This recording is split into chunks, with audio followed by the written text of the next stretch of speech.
অন্নপূর্ণা যোজনার কিছু স্ট্যাটাস আমরা দেখতে পাচ্ছি রিজেক্ট মেবি ভেরিফিকেশন। সেগুলো কেন রিজেক্ট হয়েছে এবং সেগুলোকে আদৌ ভেরিফিকেশনের আওতায় আসবে কিনা বা কি চলতে কি হতে চলেছে সেটা নিয়েই আমাদের আজকের ভিডিও। তো নমস্কার মাই ডিয়ার ফ্রেন্ডস, আমি তন্ময় সরকার, আপনারা দেখছেন digital Tanmay. My dear friends, আমরা অনেকেরই অ্যাপ্রুভ হয়েছে, আন্ডার প্রসেস রয়েছে, সেগুলো অ্যাপ্রুভ হয়ে যাচ্ছে, ফার্দার ভেরিফিকেশন ছিল সেগুলো অ্যাপ্রুভ হয়ে যাচ্ছে। তো সেগুলোকে নিয়ে আজকের আলোচ্য বিষয় নয়, আজকে হচ্ছে যাদের স্ট্যাটাস রিজেক্ট দেখাচ্ছে এবং ক্লেম করেছেন, তো সেখান থেকে কি হতে পারে, ইন ফিউচার কি ফলাফল আসবে, আপনার কি আদৌ অ্যাপ্রুভাল পাবেন, আপনি কি আদৌ টাকা পেতে পারেন, নাকি এইভাবেই থেকে যাবে। তো এটা নিয়েই আমাদের আজকের কথাবার্তা। তো যাদের এখনো পর্যন্ত রিজেক্ট মেবি ফার্দার ভেরিফিকেশন, তথ্য মতে আমরা জানতে পারছি যে কারণগুলোতে এইগুলো রিজেক্ট করা হয়েছে। তার মধ্যে অন্যতম একটা কারণ হচ্ছে উনি যদি গভর্নমেন্ট জবের সঙ্গে থাকেন, অথবা উনি যদি ট্যাক্স পেয়ার হন, অর্থাৎ যিনি উপভোক্তা, যে মহিলা যিনি অ্যাপ্লাই করেছেন তার কথাই বলা হচ্ছে, তার ফ্যামিলি বা আদার্স এর কথা কিন্তু বলা হচ্ছে না। তো মহিলা যদি নিজেই যদি ট্যাক্স পেয়ার হন কিংবা গভর্নমেন্ট জব হন, আর একটা ইম্পর্টেন্ট একটা কজেস আছে, যদি আপনার ভোটার লিস্টে নাম না থাকে, অর্থাৎ 2026-এ যে এসআইআর হয় সেই এসআইআর এ অনেকেরই নাম কাটা যায়। তো যাদের এই নাম কাটা গিয়েছে তারাও কিন্তু রিজেক্টেড এর খাতায় রয়েছেন।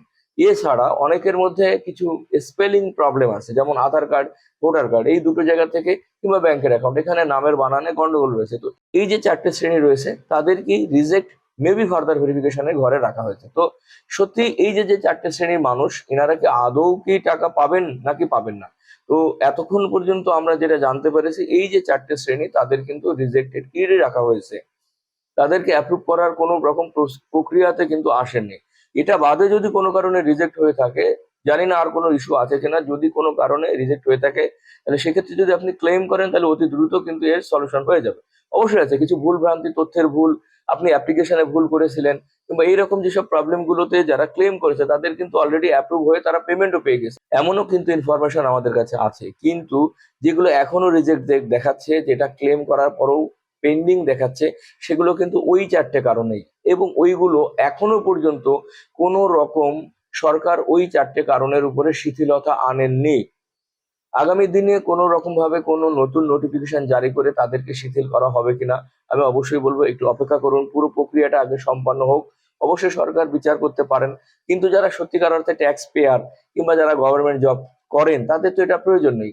কিন্তু কিছু কিছু ক্ষেত্রে, যেমন ধরুন 2026 এসআইআর লিস্টে যাদের নাম কাটা গিয়েছে, অবশ্যই এরকম অনেক যোগ্য মানুষ আছে যাদের 26-এর লিস্টে নাম কাটা গিয়েছে কোনো না কোনো কারণে, হয়তো বা লিঙ্কেজ ঠিকভাবে পাওয়া যায়নি বা এদিক সেদিক অনেক কিছু হয়েছে।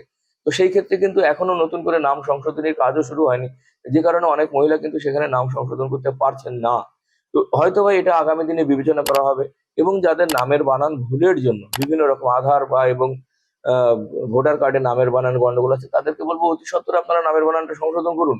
নামের বানান সংশোধন না করলে কিন্তু এখান থেকে ভালো রেজাল্ট কিন্তু আপনি পাবেন না, অন্নপূর্ণা যোজনা আপনি পাবেন না, এগুলো কিন্তু রিজেক্ট অবস্থায় থেকে যাবে এখনো পর্যন্ত যে ইনফরমেশন পাওয়া যাচ্ছে। সুতরাং যে কারণে রিজেক্ট হয়েছে, মোস্ট ইম্পর্টেন্ট চারটে কারণ: যাদের নামের বানানে ভুল, তাদের এসআইআর 2026-এর লিস্টে নাম নেই, যাদের সরকারি চাকরি এবং ট্যাক্স পেয়ার, সরকারি চাকরি এবং ট্যাক্স পেয়ার সম্ভবত এনারা কোনোদিনই পাবেন না, কিন্তু যাদের এসআইআর লিস্টে নাম কাটা গিয়েছে তারা যদি নতুন করে নাম তুলতে পারেন এবং যাদের নামের বানান ভুল আছে তারা যদি নাম সংশোধন করতে পারেন তাহলে সেক্ষেত্রে কিন্তু পাওয়ার সম্ভাবনা আছে। তো অবশ্যই বলবো সবাই চ্যানেলটিকে সাবস্ক্রাইব করুন এবং প্রচুর পরিমাণে শেয়ার করুন, এই ইনফরমেশনটা প্রচুর মানুষের জানার দরকার আছে। তো অবশ্যই ভালো থাকবেন, সুস্থ থাকবেন, থ্যাংক ইউ।